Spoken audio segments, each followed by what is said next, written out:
Hey guys, what's up? It's Eric, also known as Aviator, coming at you once again from my house here in Central Florida. And this time I'm bringing you guys a side view just to disprove to all you haters that I don't have just one picture of my house I'm doing a green screen in front of. Don't worry, this is real. This is real life. You don't have to worry. Anyway, I'm going to take a quick minute just to thank you all so much for your comments and ratings on the last video. It was absolutely amazing to seeing how many of you guys interacted. I love interacting with each of you, as you guys have probably seen, because I'm kind of live in the comment section of these videos and whatnot. It's just a lot of fun for me. So guys, thank you.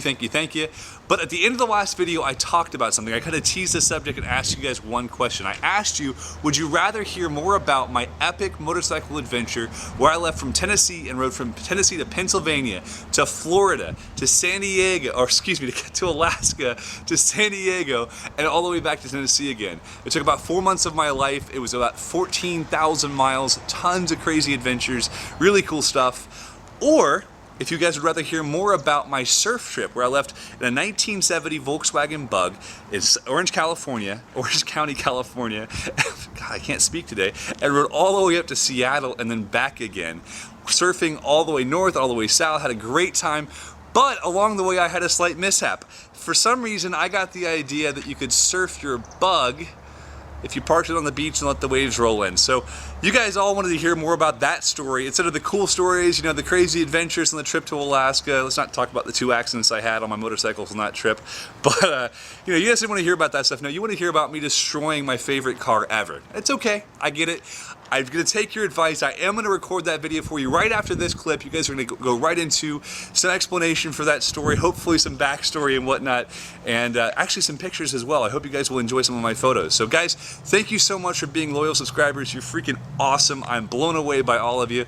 Keep eyes open. Monday, I'm going to be bringing you guys Music Mondays, where I'm going to put some Call of Duty gameplay with some unknown artists, and I do want you all to be filling me in on the artists that you think should be in there, people I don't know about yet, because there are plenty out there, and I want to learn more. So guys, thank you so much. I hope you enjoy the video that's coming next, and definitely leave me a like or a rating or a comment or something. Send me a message. I'm doing my best to stay in contact with all of you guys despite the 7,000 emails I've had from YouTube in the last month. So guys, thank you so much. I'll talk to you very soon. See you later.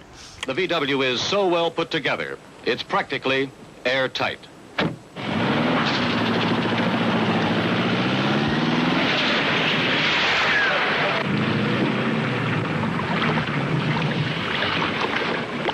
Now, what other car gives you this kind of quality, kind of price?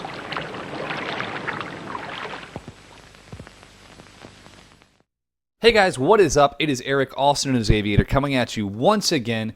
And I just want to take a quick moment to thank you all, as always, for being such loyal subscribers, for being absolutely freaking rock stars. I'm excited to be sharing this story with you, and I'm only sharing this story because you guys put in hundreds and hundreds of comments asking to know more about when I sank my Bug in the Pacific Ocean. Quick notes on the gameplay. In the background is kind of a slower, more dull domination gameplay using the Gold Spectre. I was playing with IXI Sweat and RMRFB and a few other YouTube guys and some subscribers and whatnot, having a blast. It's kind of a slower paced gameplay, but I get a nice score at the end, and I even have a chopper gunner left over, so I figured I'd throw it in there and let you guys not have to watch that, because I'm actually going to be covering it up with some pictures and some charts and some maps and some crazy shenanigans. So I hope you guys enjoy it, and yeah, I'm so excited to be sharing with you guys. So without further ado, let me jump straight in to my epic surf trip adventure.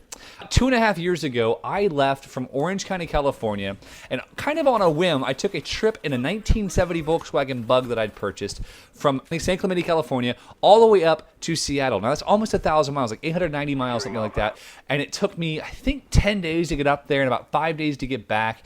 And you'll understand a little bit why it took so much longer to get up there in a moment. A long story short, and actually a long story, somewhat long. I left from San Clemente. I drove only a few hours actually the first day. I hit mad traffic in LA, so I ended up stopping in Santa Barbara. I'd never spent time in Santa Barbara before, so I ended up spending the night in Santa Barbara. I slept just outside of a little state park beside my Bug. I just pulled my car over on the side of the road, threw a sleeping bag out, passed out, woke up the next morning to the sound of a semi-truck blaring its horn. I guess they didn't like the fact that I looked like a hippie, which I'm not a hippie at all, but apparently I looked like one driving a 1970 1970 Volkswagen that's two-tone. Here's a picture. Ta-da! Picture. Semi-truck blows its horn. I wake up. I start driving. I made it a couple more hours up the road, stopping off in every small town I could find, trying to, basically just find new adventures. The whole purpose of this trip was to kind of get out of my comfort zone and do things that were new. I hadn't taken a really good adventure in a while. The last one had been my trip to Alaska on the motorcycle I talked about earlier, and I think that had been about 2 years before this, so it was time. It was really high time to get out and take a break and really experience life. So I'd moved out to California about a year before this. I just fallen in love with the area and had started surfing, and so I said, hey, I want to surf every cool surf spot from here to Seattle. I want to find every little hole in the wall. So every time I see a dirt road off the highway, and mind you, I'm on the Pacific Coast Highway, which hugs the coast of California all the way up. So every time I see a dirt road that would kind of cut off toward the beach, I took it, and I've had all kinds of crazy adventures. I met some of the coolest, craziest hippies, potheads, moonshiners, really cool folks.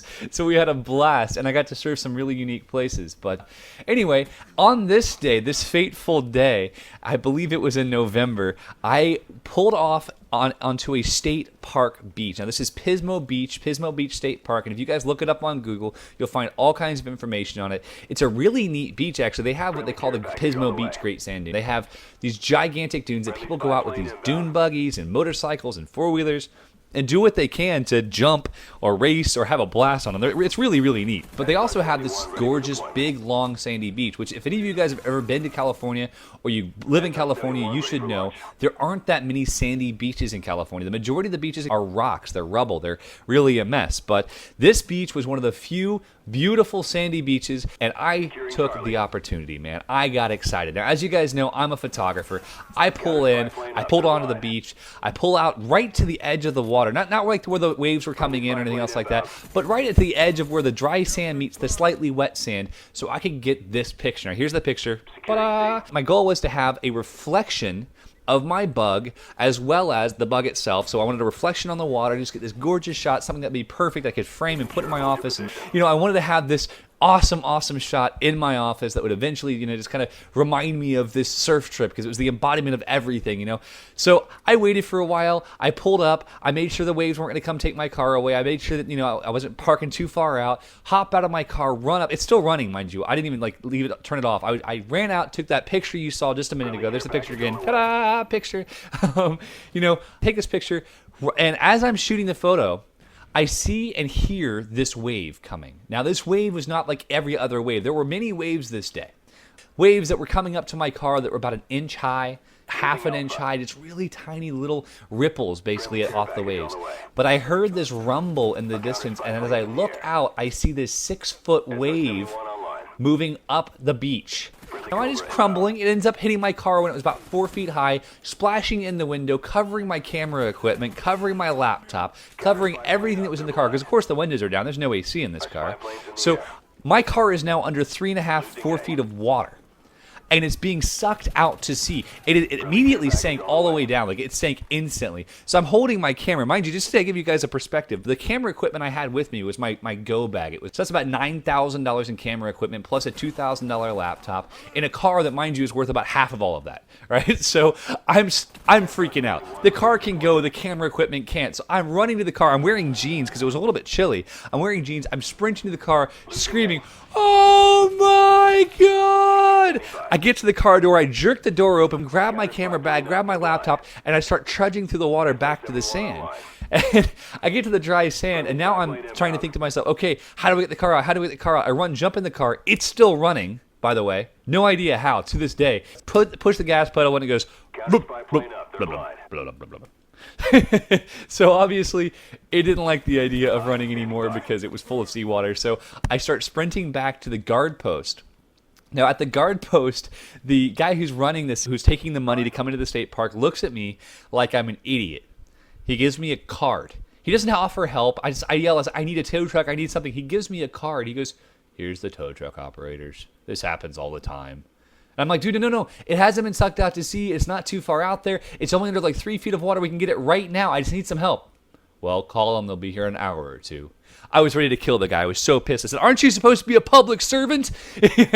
So I ended up running up to this little parking lot where this guy was sitting there with a Chevy Avalanche and convinced him to help me. Now, mind you, the gate agent let him through, so he wasn't the meanest guy ever. He didn't make him pay admission.